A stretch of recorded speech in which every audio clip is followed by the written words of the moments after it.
This is my sweet life style. இந்த மழை காலத்துக்கு ஏற்ற மாதிரி சளி இருமல் வராமல் இருக்கிறதுக்காக இன்றைக்கி ஒரு தூதுவளை சூப் ரெடி பண்ணலாமா?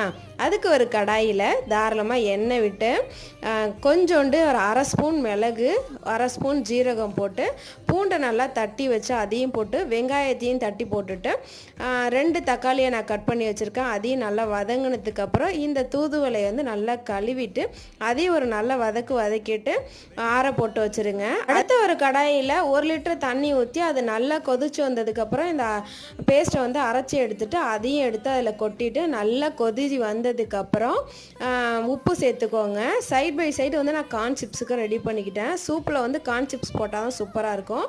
சோள மாவு வந்து அந்த சூப்பில் ஊற்றிட்டு நல்லா கொதிச்சதுக்கப்புறம் இந்த கார்ன் சிப்ஸில் உப்பு மிளகாத்தூள் போட்டு நல்லா குலுக்கி எடுத்ததுக்கப்புறம் இந்த சூப்பை எடுத்து கிண்ணத்தில் ஊற்றிட்டு இந்த கார்ன் சிப்ஸ் போட்டு சாப்பிட்டிங்கன்னா வேறு லெவலாக இருக்கும். வீட்டில் ட்ரை பண்ணி பாருங்கள். தேங்க்ஸ் ஃபார் வாட்சிங்.